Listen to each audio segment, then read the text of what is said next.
মানুষের জীবনটা এতই অদ্ভুত যে কখন কি হয়ে যায় কেউ বলতে পারে না। সবাই হয়তো ফেসবুক, ইউটিউবে অনেকে দেখছেন যে দুবাই আরব আমিরাতের অবস্থা। তো সবাই আমাদের জন্য দোয়া করবেন।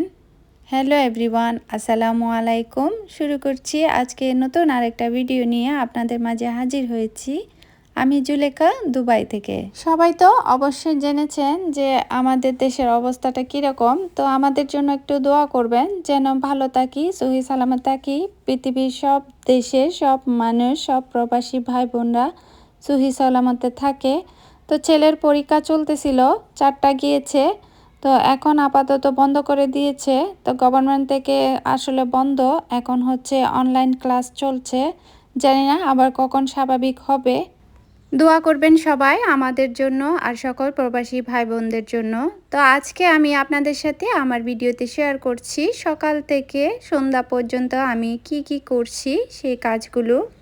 সব গৃহিণীরাই একজন মা, আবার একজন মাই গৃহিণী। তো সব কাজই একজন মাকে যেমন মায়ের আদর দিয়ে করতে হয়, গৃহিণীরও সব কাজ একটা মায়ের মতো করে খুব সুন্দর করে যত্ন করে করতে হয়।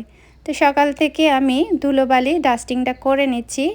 কয়দিন পর পর এমন ধুলো জমে যেন জীবনে এখানে হাত দিইনি বা ধুলো পরিষ্কার করিনি এমন অবস্থা হয়ে থাকে। তো 2-3 দিন পর পর এরকম অবস্থা হয়। ইদানিং তো আরও বেশি ধুলোবালি জমছে। ছেলের অনলাইন ক্লাস 11টা পর্যন্ত চলেছে, তারপর ওকে টিউশন দিয়ে এসেছি নাস্তা খাইয়ে। তারপর আমি ঘরের কাজে হাত দিয়েছি। প্রথমে ঘরটা পরিষ্কার করে নিচ্ছি। তো সকাল সকাল অবশ্যই ঘরটা পরিষ্কার করে নিতে হবে। বিছানা পাটি ছেড়ে ঘর ঝাড়ু দিয়ে যেগুলা মোছার সেগুলা মুছে ঘর বাড়ি ঝাড়ু দিয়ে বিছানা পাটি গুছিয়ে নিলেই হচ্ছে অনেকটা কাজ কমে যায়। তো প্রথমেই বিছানা পাটি ঝেড়ে নিতে হবে, তারপর ঘর বাড়ি মুছে নিতে হবে। তারপর আমি এখানে আমার যে পাপোশ ম্যাটগুলো ছিল, একটা কাটের সামনে ছিল আর একটা কিচেনে ছিল, তো ওগুলাও মেশিনে দিয়ে দিলাম। কারণ এগুলা আমার ধোয়ার ছিল, তো এগুলো ধুয়ে নিয়েছি, ধোয়ার সময় হয়েছে আর কি। তো কোনো কিছু ধোয়ার সময় হলে সাথে সাথে ধুয়ে নিলে অনেকটা কাজ কমে যায়। তারপর চলে এসেছি সোজা গোসল করে নামাজ কালাম পড়ে ছেলেকে খাইয়ে দিয়েছি, ও বাইরে খেলছে। আর দুপুরের রান্নাটা সেরে নিচ্ছি।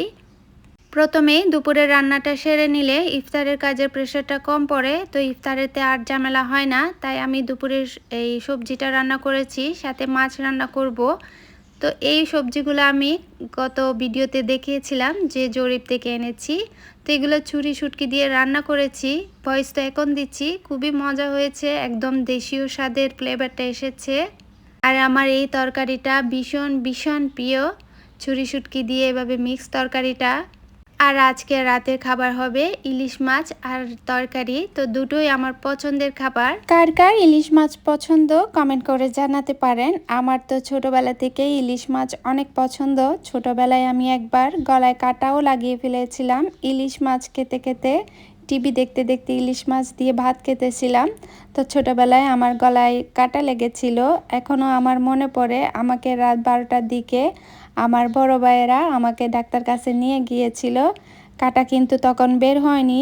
3-4 দিন ডাক্তার দেখানোর পর অনেকটা ওষুধ দিয়েছিল, তারপর হয়তো ওষুধ খেয়ে ভালো হয়েছে।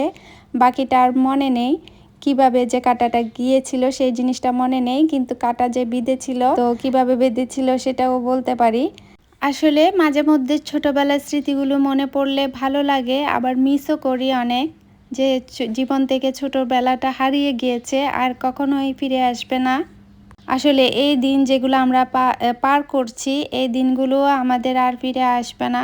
ভিডিও দেখতে দেখতে ভিডিওর এই পর্যায়ে কেউ এসে থাকলে একটা লাইক দিয়ে আমার ভিডিওটি কন্টিনিউ করতে পারেন। আর কোনো অংশ ভালো লাগলে চ্যানেলটি সাবস্ক্রাইব করে পাশে থাকতে পারেন।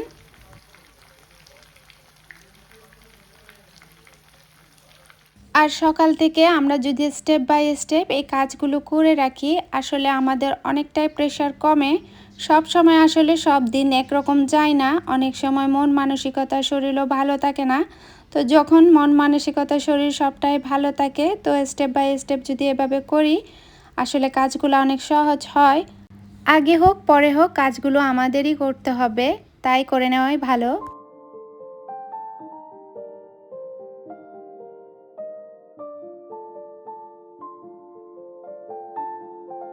রান্না করতে করতে আসরের আজান দিয়ে দিয়েছে, তো আসরের নামাজ পড়ে এখন চলে এসেছি একদম ইফতার বানাতে। রান্না তো শেষ হয়ে গিয়েছে, আর এই যে রান্নার টেনশন নেই, এখন আমি রিল্যাক্সভাবে ইফতারের আয়োজনটা করে নিতে পারবো। তো ইফতারে আজকে আমি বানাবো ম্যাঙ্গো স্মুদি। তো আমি এখানে দেশি মুরগির ঝোলও রান্না করে নিয়েছি, আর আপনাদের ভাইয়াকে বলেছি নান আনতে। তো এখানে আমি কথা বলতে বলতে একজন প্রিয় আপুর কমেন্ট পড়ে নিচ্ছি। বাংলাদেশি মুন্নি আইডি থেকে কমেন্ট করেছিল আমগুলা মিষ্টি কিনা। তো আপু, আমগুলা অনেক মিষ্টি, অনেক মজা। এখানে সবসময় এরকম মিষ্টি আম পাওয়া যায়। তো ইফতারে আজকে বেশি কিছু করব না, এই যে দেশি মুরগির ঝোল করেছি পাতলা করে। তো আমার ছেলে কিন্তু এরকম ঝোল মাংসটা পছন্দ, আমার আবার কষা মাংস পছন্দ। তো এই যে ম্যাঙ্গো স্মুদিটা বানিয়ে আমি ফ্রিজে রেখে দিব ঠান্ডা হওয়ার জন্য।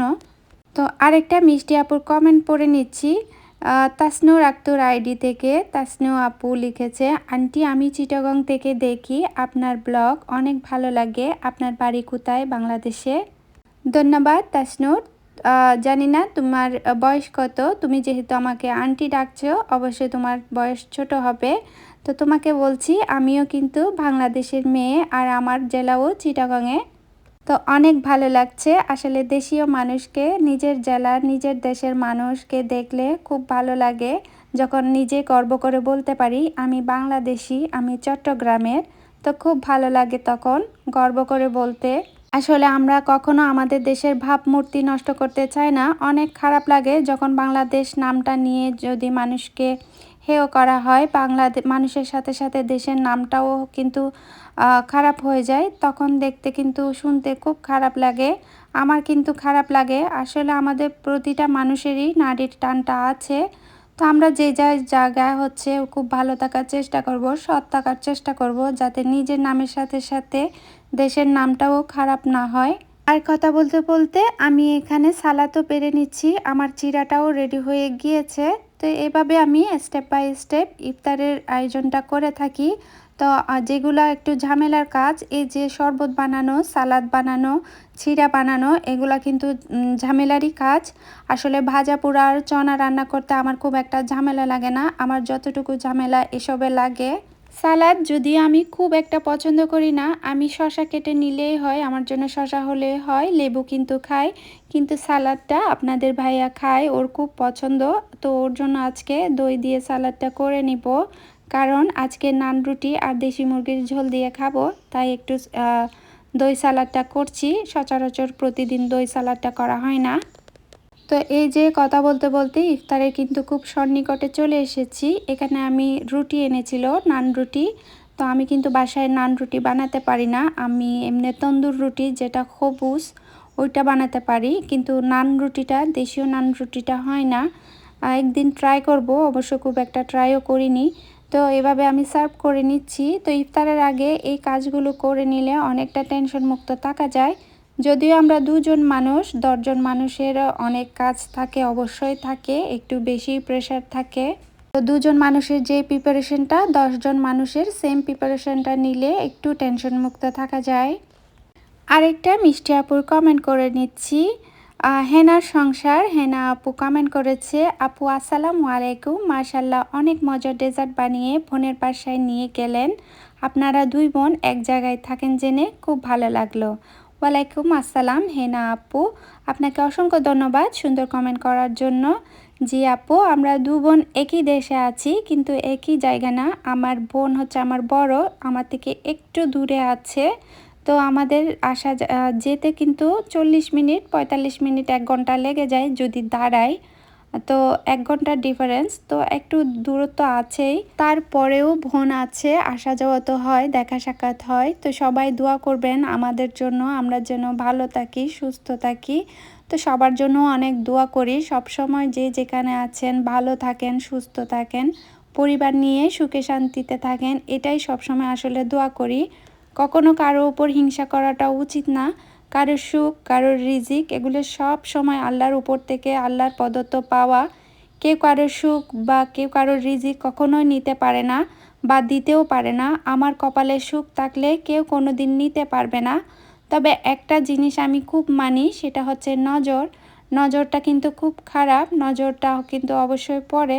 তো নজরের দিকটাও আসলে খেয়াল রাখা আমাদের দরকার।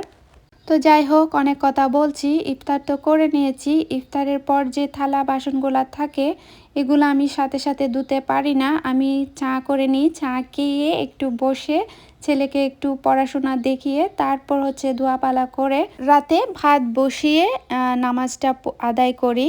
তো এভাবে হচ্ছে রাত পর্যন্ত স্টেপ বাই স্টেপ করি। তো নামাজ পড়ে উঠে আমরা খাওয়া দাওয়া করে শুয়ে পড়ি, তারপর আবার সেহরি খেতে উঠি আর কি। তো এই যে ধোয়াপালার সময় একটা গ্লাস ভেঙে গিয়েছে, কোন আপুর একটা যেন গ্লাস ভেঙে গিয়েছে, ভিডিওতে দেখেছিলাম, এখন নামটা ঠিক মনে পড়ছে না। ওই দিনই আমার গ্লাসটা ভেঙেছিল। আর দেখতে দেখতে ভিডিও শেষ পর্যায়ে এসেছি। সবাইকে অনেক অনেক ভালোবাসার শুভকামনা জানিয়ে শেষ করছি আমার আজকের ভিডিও। আল্লাহ হাফেজ, আসসালামু আলাইকুম।